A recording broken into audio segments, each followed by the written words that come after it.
군 단위로 난파된 최고위급 인사 황태성. 북한에서 무역 부상까지 지낸 그는 사실 박정희와 어린 시절부터 특별한 인연을 가지고 있었다. 황태성은 1946년 이 군정이 항거한 대구 10월 항쟁을 주도했는데 박정희의 형인 박상희 역시 적극적으로 가담한다. 일제 때부터 공산주의자로 활동해온 이들은 둘도 없는 친구였다. 결국 황태성은 주동자로 몰려 월북하고 박상희는 경찰에 의해 피살되고 말았다. 훗날 박정희는 가장 존경하는 인물이 바로 독립운동을 하던 형 박상희라고도 했는데 그 친구였던 황태성과의 교분 또한 두터운 것이었다. 더욱이 46년 대구 10월 항쟁 당시 박상희의 죽음은 그 후 박정희에게 커다란 영향을 미친다. 박정희의 사회주의적인 사상이 표출되게 된 것은 역시 1946년에 귀국하게 되면서 형 박상희가 그 당시 이 구미에서 이 인민당의 이 지도자로서 상당히 큰 영향력을 가지고 있었던 그런 상황을 직면하게 되면서 결과적으로는 사회주의에 이 눈을 뜨게 된다고 볼 수 있겠습니다. 그 후 박정희는 국군 내 남로당 일원으로 활동하게 된다. 그리고 1948년에 여선 반란 사건이 일어난다. 국군 내 남로당 세력이 무장 봉기한 사건으로 제주 4.3 항쟁에 진압을 명령받은 국군 14연대가 오히려 좌익 세력 대화에 역수를 장악했던 것인데 반란군이 진압되자 이번엔 이른바 군내 빨갱이를 색출하려는 대대적인 숙군이 시작됐다. 숙군 과정에서 중요한 것은 개개인의 좌익 혐의 여부보다 군 내부에 뿌리 박힌 남로당 조직체계였다. 이때 등장한 사람이 박정희 소령이다. 여선 진압으로 위해 파견된 광주 작전참모본부에서 정보장교로 근무하던 박정희의 남로당에서의 위치는 군사총책. 입당과 동시에 우리가 지금 기억하기에는 남로당 총책으로 남로당에서 임명을 했지. 박정희는 자기 중씨가 공산당원이었고 희생자이기 때문에 아마 혁명가 가족이라고 해서 안심하고 시켰을 나이도 모릅니다. 그런 신뢰관계가 있고 개인적인 신뢰관계가 있습니다. 박정희 소령의 재판 기록이다. 그가 남로당원이었음을 확인시켜주는 유일한 문사다. 그의 제목은 반란 기도제와 군병력 제공죄.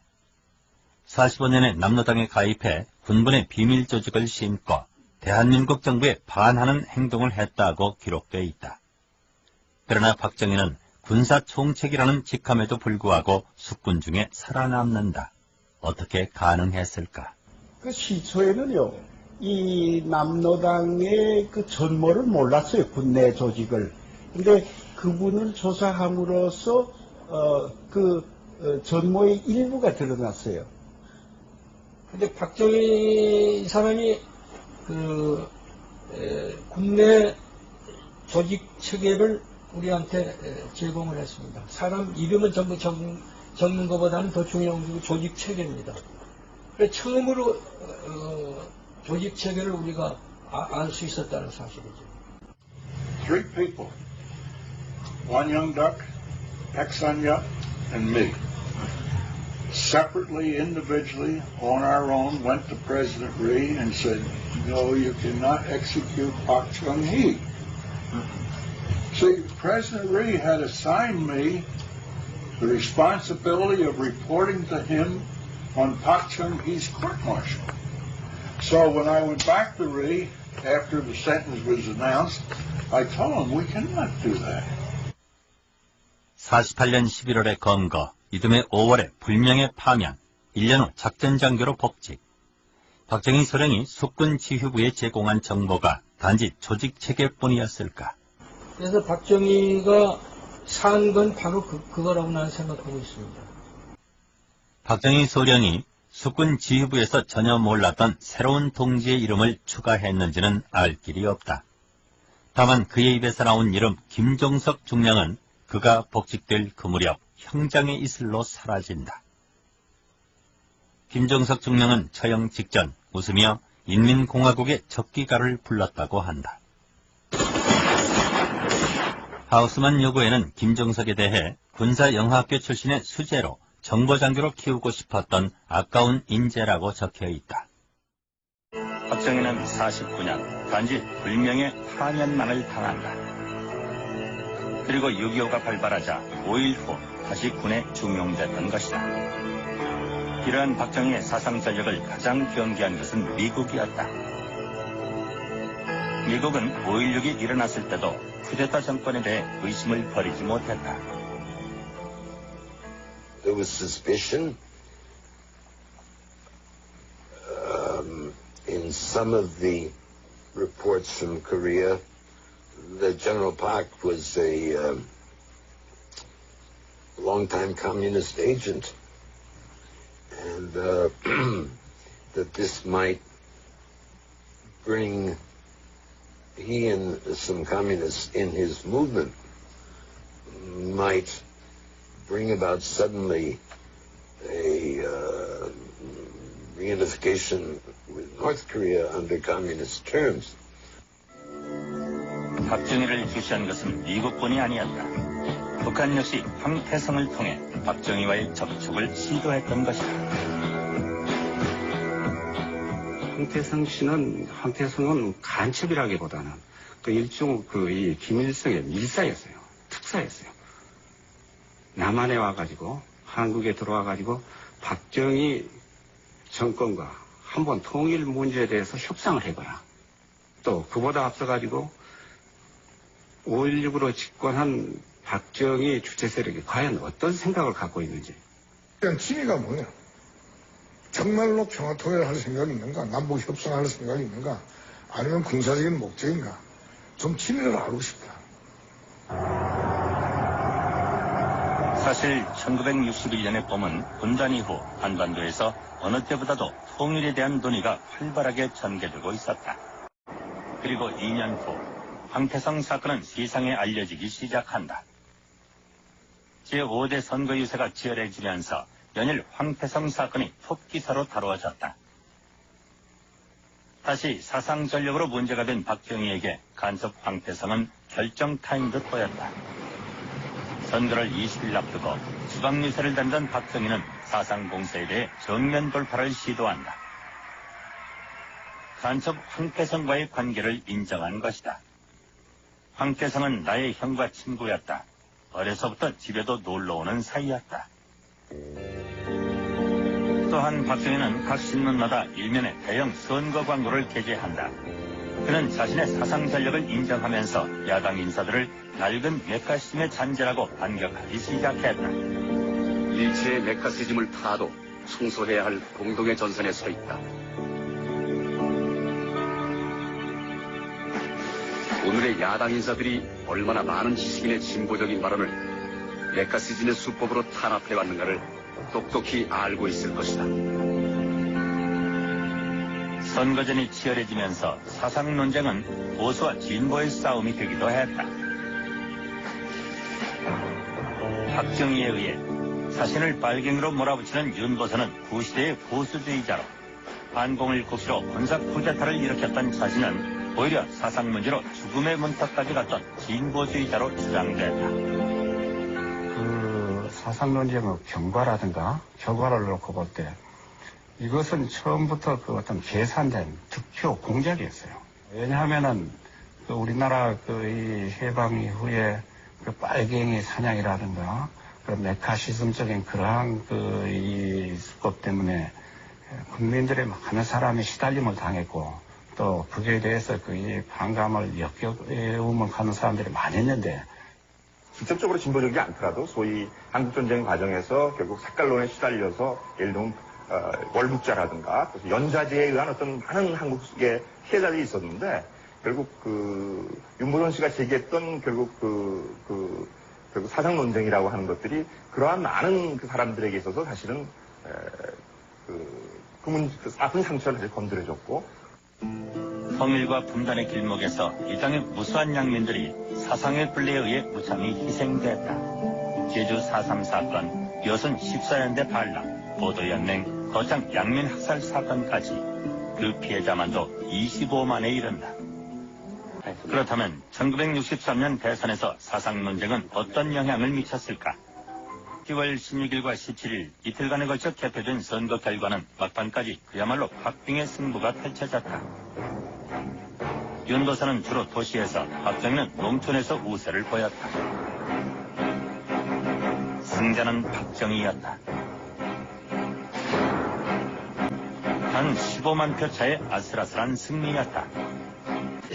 그 63년 대통령 선거가 사상의 문제, 그리고 한국 전쟁에서의 그 연좌제 문제, 이런 것들이 중점적인 한 쟁점이 됐고, 그러한 것들에 의해서 많은 피해자들이 지지에 의해서 박정희가 정권을 잡을 수 있었는데, 그 결과는 아이러니하게도 그러한 그 바람과는 정반대로 극우 반공체제, 그리고 연좌제의 강화, 이런 것이 나타났다는 측면에서. 선거가 끝나고도 박정희는 끝내 황태성과 조우하지 않는다.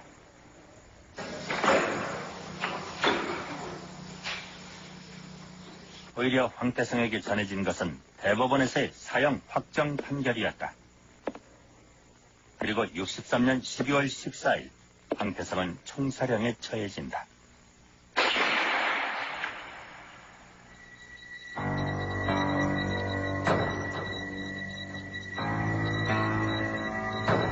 박정희가 제5대 대통령으로 취임하기 3일 전이었다. 사형 집행하지 않고는 취임사하기 힘들었다는 거 알겠어. 내 생각에. 집행하고 취임사. 그것이 무엇을 뜻합니까? 그래서 그때 이제 보면 알지만은 대남 비방 방송을 하지 않다가 황태성 사형 집행 이후에 대남 공개를 합니다. 왜 죽임에 한 뜻 합니다. 1963년 9월 25일 제5대 대통령 선거를 20여일 앞두고 있을 때였다. 선거가 막바지에 다다르면서 윤도선과 박정희 두 후보 사이에 박빙의 승부가 펼쳐지고 있었다. 쿠데타 이후 군복을 벗고 출마한 박정희, 인정이양이라는 약속을 어겼음에도 불구하고 그가 선전하고 있었다. 그때 윤도선이 사상논쟁의 포문을 열고 나섰다. 아무래도 박정희 사상이 의심스럽다는 것이었다. 3천만의 이름으로 박정희의 사상을 규탄한다. 박정희는 자유민주주의자가 아닌 것이 뚜렷하다. 나는 사대주의적 민주주의가 아닌 민족적 민주주의를 실현하자는 것이다. 공산주의자들이 혁명을 할 때 민족적 민주혁명이라고 한다. 나는 메카시즘이란 후라이팬에 달달볶아 새빨간 빨갱이를 만들려는 수법이다. 박정희의 사상을 놓고 연일 폭로와 반박이 이어졌다.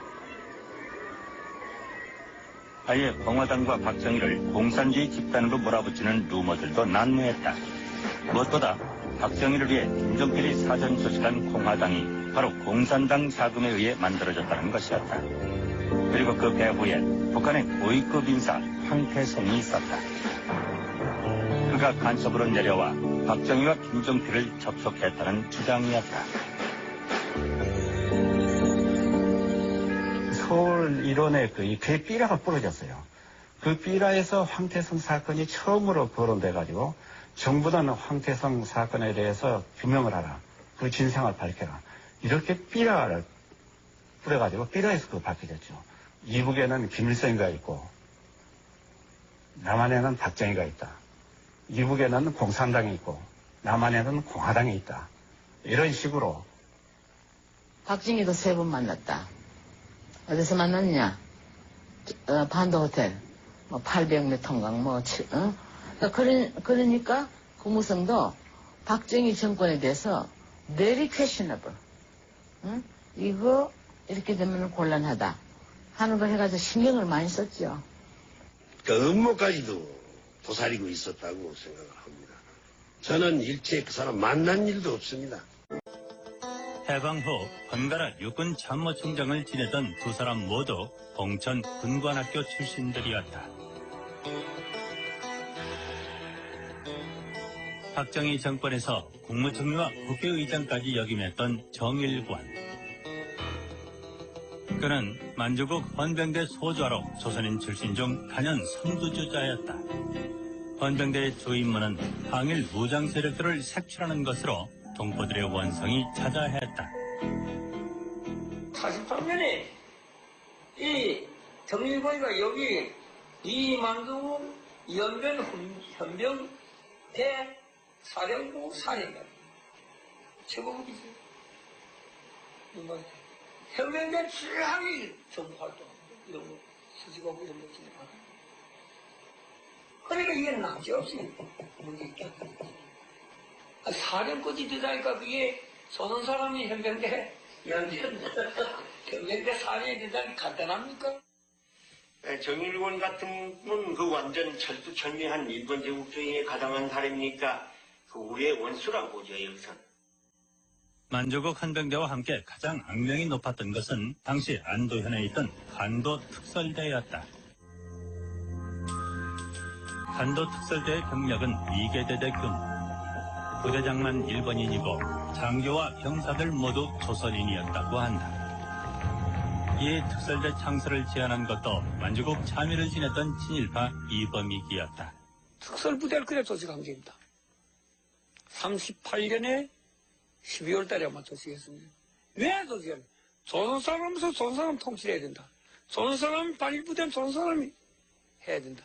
이래서 기호하라 이범익이가 저걸 주장했어요.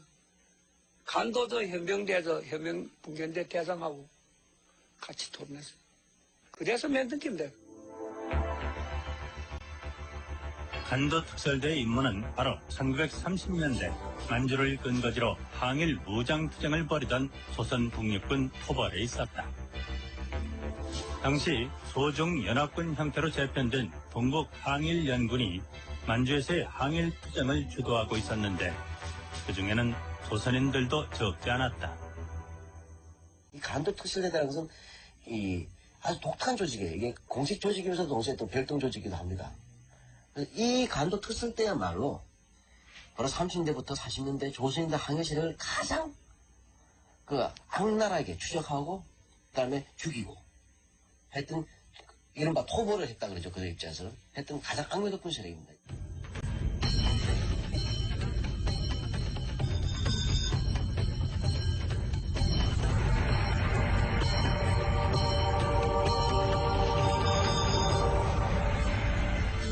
한왕의 군대를 자임한 간도 특설대 장교 중에는 군관학교 출신들이 많았는데 백선엽이 그 대표적인 인물이다.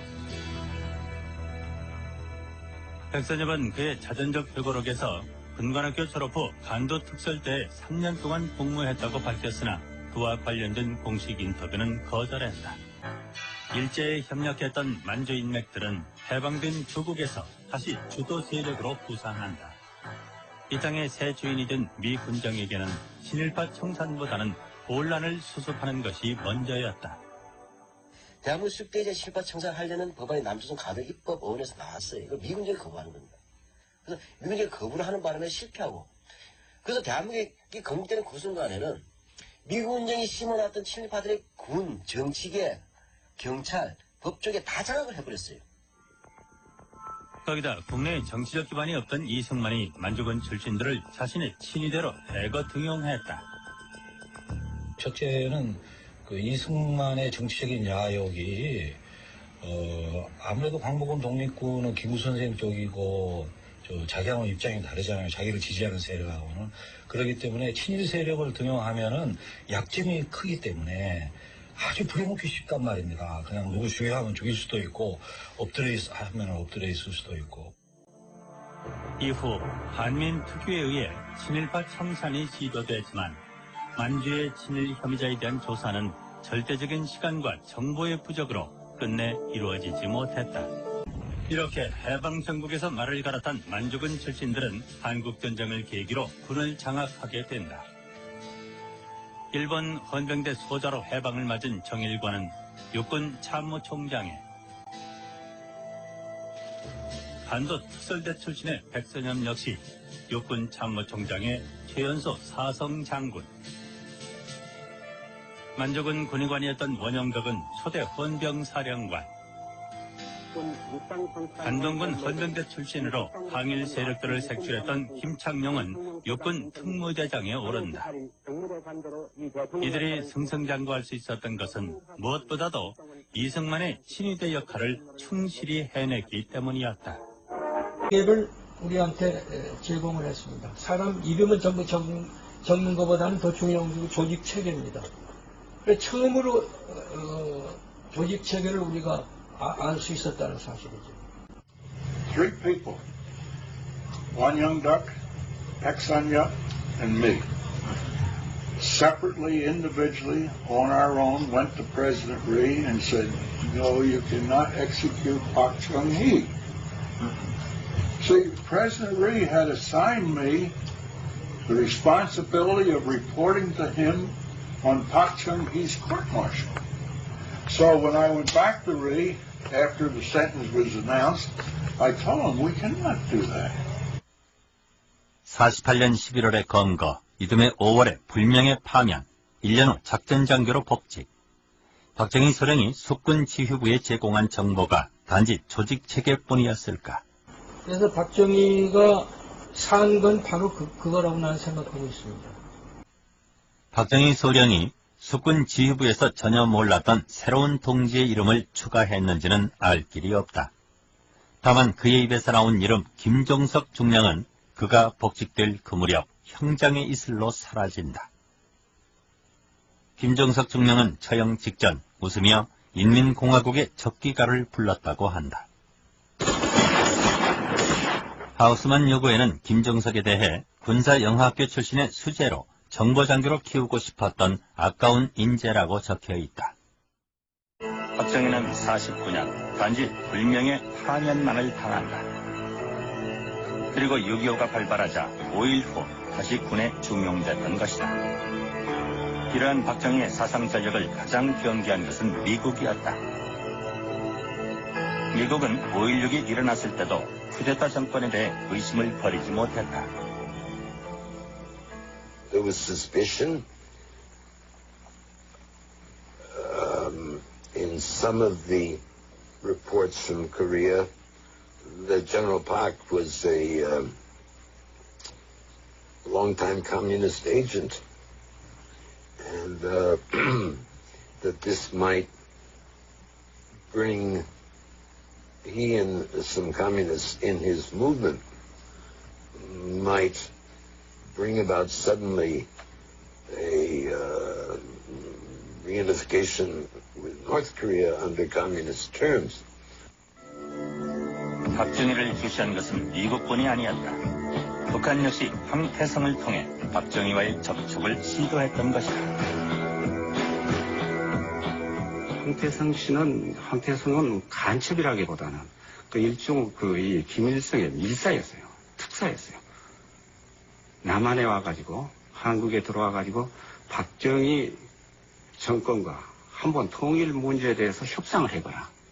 또 그보다 앞서가지고 5.16으로 집권한 박정희 주체 세력이 과연 어떤 생각을 갖고 있고 박빙의 승부가 펼쳐졌다. 윤도선은 주로 도시에서, 박정희는 농촌에서 우세를 보였다. 승자는 박정희였다. 단 15만 표 차의 아슬아슬한 승리였다.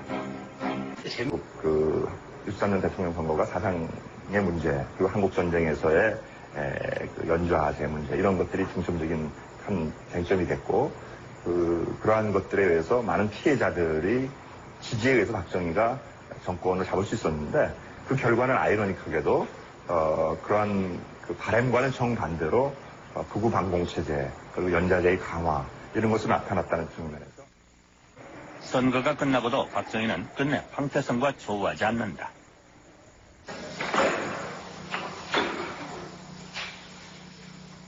오히려 황태성에게 전해진 것은 대법원에서의 사형 확정 판결이었다. 그리고 63년 12월 14일 황태성은 총사령에 처해진다.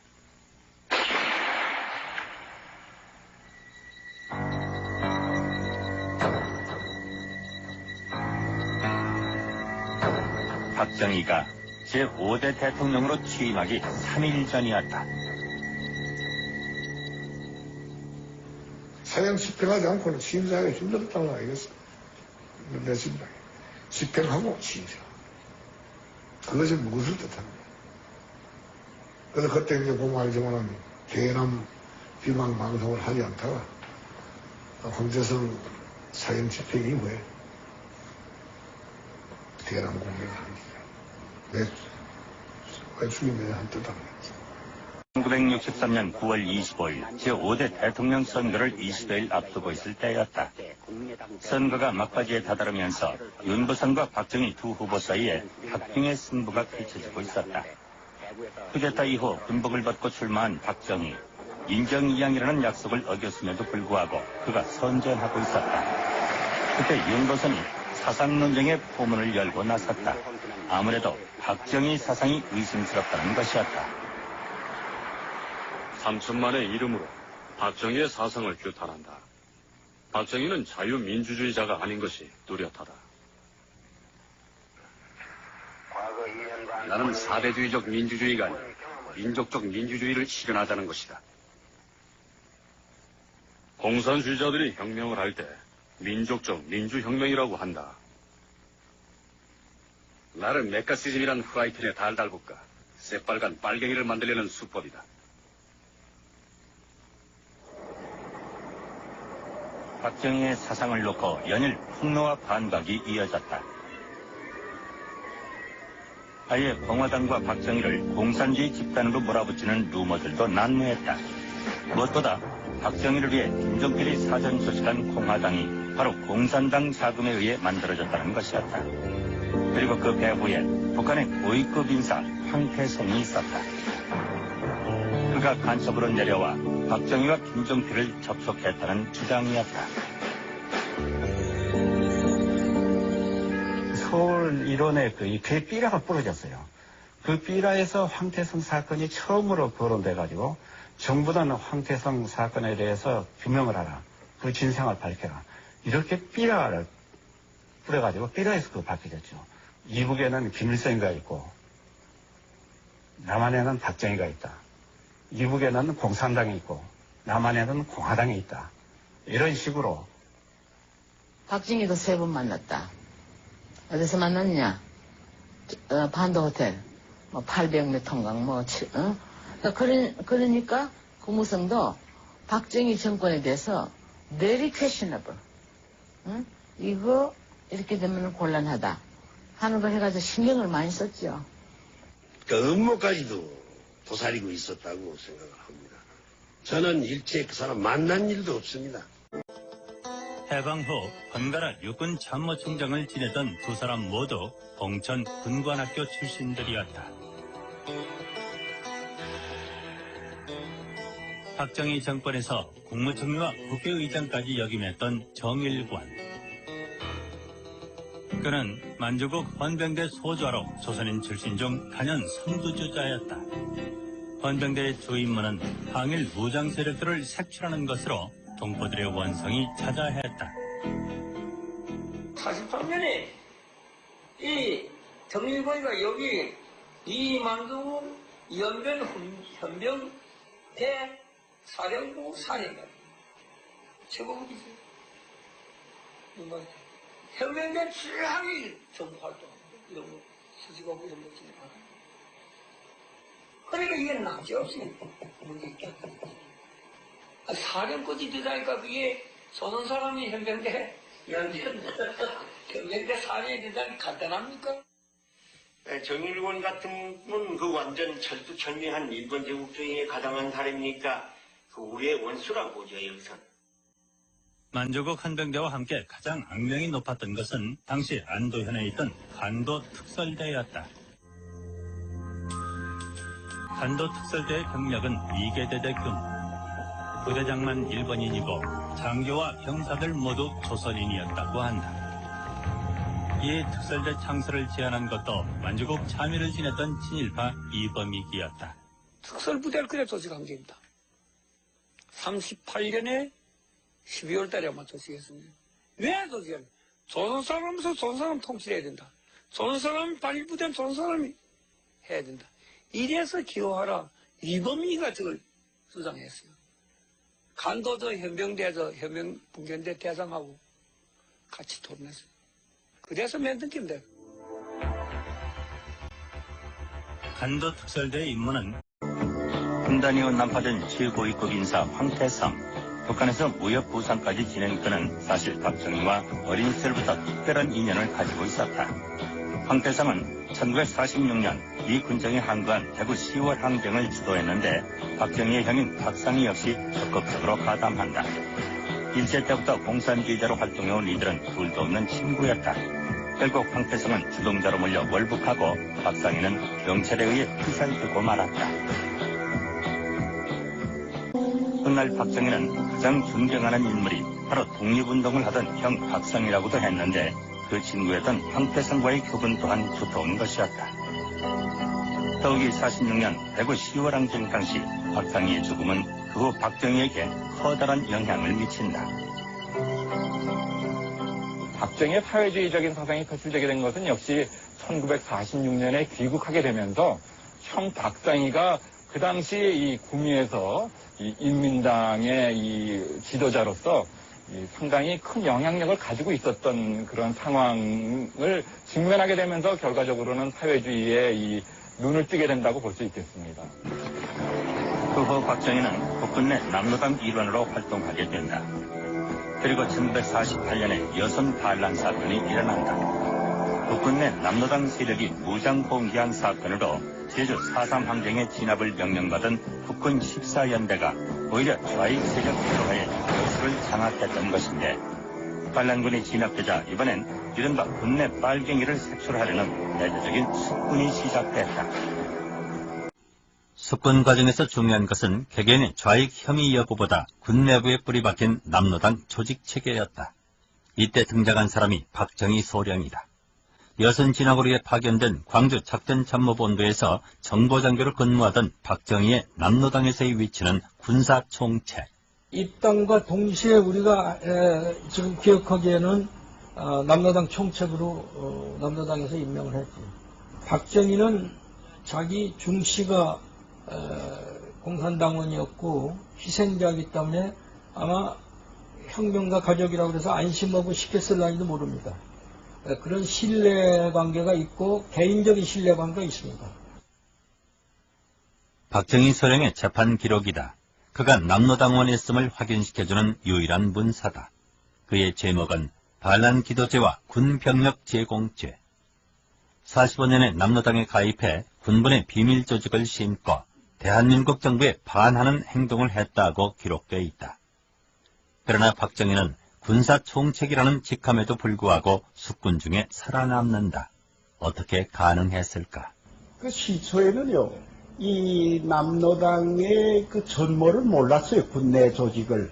근데 그분을 조사함으로써 전모의 일부가 드러났어요. 근데 박정희 사람이